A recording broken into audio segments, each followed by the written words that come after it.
That's my mother name.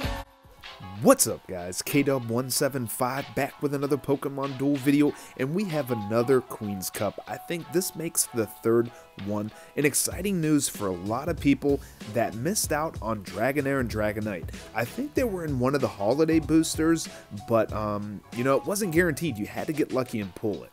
So this event is only going to be for 3 days. You're going to have the rest of today from when you're watching it, which is basically the 9th. So you're going to have basically all day on the 9th, 10th, and 11th, and then it ends early morning, 8 a.m. UTC. So definitely check your time zone, see what the difference is between your time zone and UTC, so you know exactly what time the event is ending. But just give yourself basically 3 days, you know, 2 more days after today. So by the time you guys are watching this, you know, it's probably going to be closer to the end of the day on the 9th. So you're going to have all day on the 10th and the 11th still. Looks like there's about 8,700 people that have already started playing. This was pretty early whenever I recorded this. It was before the dailies reset, which is I think about 10 a.m. Eastern Standard Time for me. So we're going to get about 100 Carmonite, there's 40 gems, a booster ticket, Dragonite, Dragonair, and then we're going to get an EX cube, and then there's some metal, some coins. There's going to be some chain level cubes for different rarities, so pretty nice rewards, right? And I think they're kind of going back to how it was when we got the first Queen's Cup. It was 10,000 points. The last one required 20,000 points, but I think it was twice as long. You know, don't hold me to this, but I think we had 6 days on the last Queen's Cup that we had, and then the first Queen's Cup that we had since global release, we had 10,000 points, and we had 3 days as well, I believe. Correct me if I'm wrong, anybody in the comments if you guys know 100%, but I'm pretty sure that's how it worked out. So I do want to give you guys some tips and tricks on how you can get the most points, because it did seem like quite a few people missed out on the EX Cube last Queen's Cup, and you definitely do not want to miss anytime they give you a free EX Cube on an event, whether it was the haul that we just had, we had an EX Cube, you know, these Queen's Cups, however they go about it in a team event with the achievement rewards, you want to be able to get that EX Cube, because people that are spending $80 a month are getting 4. So anytime you have a chance to pull one on the event, you definitely do not want to miss out, because chances are they're going to be pulling that too. So we have the 9th, 10th, and 11th. It ends early on the 12th. Okay. So if you're free to play, you're not going to be spending a lot of gems. If you're spending gems to refill your energy, then you don't need to know this. But I call this happy hour between 2 a.m. and 3 a.m. UTC, and then 2 p.m., 3 p.m. UTC. You see 14 and 15 there because it's military time. But basically every 12 hours, there's going to be a happy hour where Carolyn will challenge you.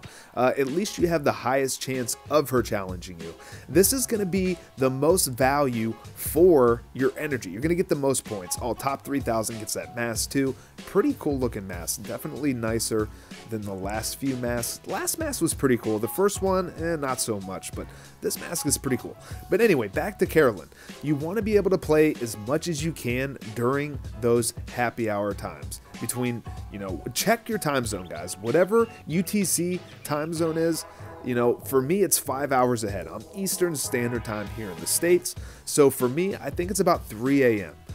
Is when the event will end. So we have basically between 2 a.m. UTC and 3 a.m. UTC in the morning, and then in the evening, every 12 hours. So if you're able to, you know, save a good chunk of your energy to play during that time, you're going to have the highest chance of playing her, and you're going to get the most points. Now, you always want to pick the top player here, guys. You're going to get the most value for your energy as well. So don't, you know, I know it's like tempting if you don't have enough energy and you don't feel like waiting 5-10 minutes to get those, you know, last few energy points that you need to be able to afford it. But I'm telling you guys, hang on to it. It's going to pay off in the long run. And, you know, we do get 40 gems in this event. So, you know, use those to reinvest into the event to get that EX Cube. I think that EX Cube is worth way more than 40 gems. I've said it before. I think if they sold EX Cubes in the shop, if you could go into the shop and buy one for 200 gems, Would you? Like, I definitely would. You know, 200 gems for a quad versus 200 gems for an EX cube. Like hands down, no doubt about it. 200 gems is totally worth it. But I know not a lot of people have or want to spend 200 gems on refilling their energy. So definitely take some of these tips, you know, jot them down if you need to, rewatch the video, but always pick the top player that you can that costs the most energy. You're going to get the most value for like point to energy ratio. And you can always tell by taking how much energy it costs and divide that by the amount of points. And that's going to show you basically how many points per energy you're getting. So if you're low on energy and you don't have enough, you can just wait. Now, if you're going to go to bed or something and you know it's going to be the last you know, game that you play before you're done playing for several hours, well, you know, spend what you have. Don't waste the energy, because if you're gonna, you know, not play and it's gonna fill up and you're gonna have 110 energy anyway, then, you know, go ahead and spend what you have. But if you're not done for the day, definitely wait. You get 1 energy every 2.5 minutes. And, you know, these first few matches until you start climbing up in, you know, your tiers, especially once you get up into the S tier, the matches do get harder, but it's usually RNG. As you can see, they come out and just kind of randomly attack, and then in a lot of cases they won't even try to attack after, and then you just get a free win. But the matches do get a lot harder as time goes on. And they're going to cost a lot more energy too, but you're going to get a lot more points. So it doesn't matter, you know, which class you're in. That top player is always going to give you the most points for energy.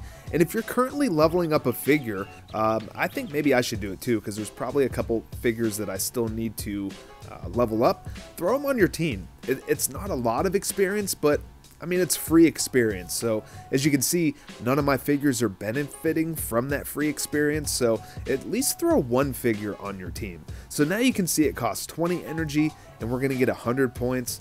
The next step down is, you know, only 70 points. So it's not worth it. And I wanted to throw this in here, guys. Take a look at that Sableye. Like, does that not look cool or what? You know, it's definitely a glitch. I kind of thought about clickbaiting it, like, yo, there's a, you know, a special Sableye reward, but you know, I'm not that mean. I'm not gonna clickbait it that hard. But I just thought it looked pretty cool, so wanted to show you guys that. And then the quick BM on the intermediate participant. Feels bad, dude. Sorry that you had to get annihilated, but the AI is still pretty bad. But again, it does get a lot harder once you get up to the S tier. There's going to be a lot of times where you're just going to sweep through them. But then if RNG, you know, you guys know how RNG just like rules everything. RNG can definitely screw you over, and depending on the, you know, type of moves that they make, you know, it could feel a lot harder. So just showing you guys some of the different teams, some of the different points and energy values that you can expect. But yeah, I think that's going to be like my best tip for you guys, is to save the bulk of your energy for like that happy hour time, so you have the highest chance of encountering Carolyn. You know, keep playing, but just don't like exhaust all of your energy. You know, play a few matches, then wait. Play a few matches, then wait. Always having your energy accumulating over time. You never want to be sitting at 110. They got the shiny Ho-Oh on the team, which I still think could be pretty decent. I think it could, because there's still quite a few ghost types in the meta, you know, with Gengar, Mega Gengar, Lunala, the Sableye. Nobody's really using Decidueye that much anymore, but it's been a long time since I've seen Ghastly. But yeah, I mean, they just come out, they YOLO, they attack, and now I'm going to go Mega Gengar, and I thought this was pretty funny. His Kogo is definitely within range to attack. They don't have a gold block, but he doesn't even go for it. Which is just, it's crazy. You know, if the AI is built on like attacking, not strategy and locking the opponent down, because this is a topic that Rico talked about, and there was a Reddit post, how the AI is kind of built around attacking. Like, why wouldn't the AI attack? I mean, there's a pretty good chance he could have got gold into purple, but I don't know. That's going to get us to the D class, so, you know, we're leveling up pretty quick, 350 points. Gonna definitely take that booster ticket, probably save it. So Carolyn does challenge me, guys. This is what it looks like. This is what you can expect. So right here, she costs 30 energy. And as you can see, I have about 59 minutes to accept the challenge. So I think you can only accumulate about 23 points of energy within that time. So, you know, if you're completely out of energy, you're going to have to spend gems if you want to accept that challenge. And I definitely recommend, you know, spending the 10 gems because you're going to get a ton of points out of her. And some people are going to get more lucky than others, and they're going to get challenged by her quite a bit. I've heard a lot of other people have only been challenged a few times, so it is random. Again, that's why I recommend saving the bulk of your energy for that happy hour session. Again, check your time zone, see what the time zone difference is between you and UTC, so you know exactly what time to expect that happy hour and have a nice full bar of energy so you have the highest chance possible of going up against her.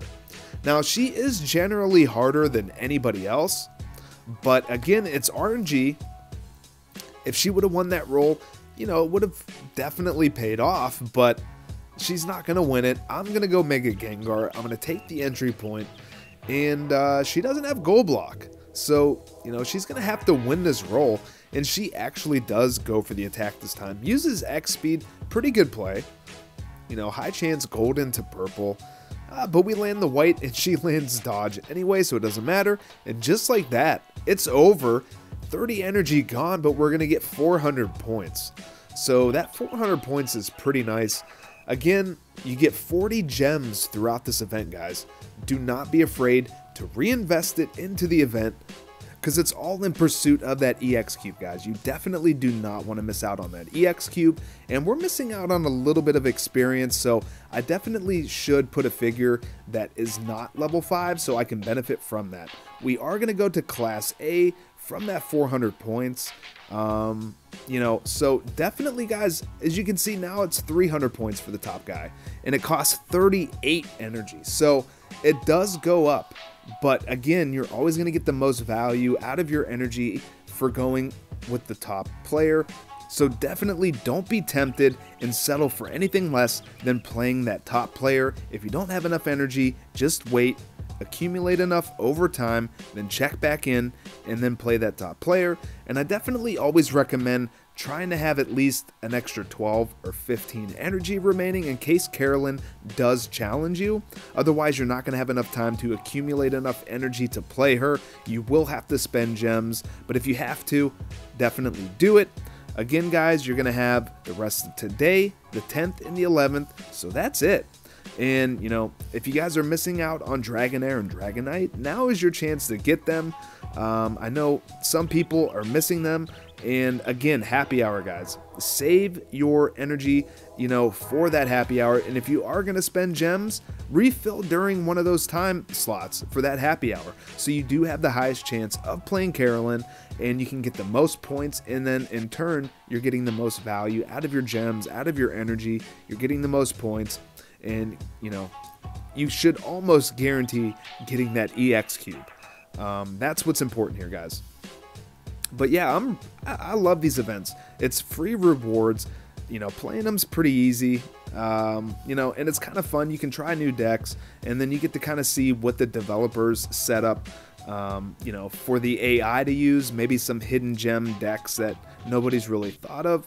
But yeah, definitely get your rewards. If there's anything that I blew through too quickly on and you guys missed it, hit me up in the comments. Ask me any questions that you guys still have. If this video helped you out and you guys enjoyed it, definitely leave a like, subscribe if you're new to the channel, hit that notification bell so you don't miss my next video. Follow me on Twitter if you haven't already, and until the next one, later, guys.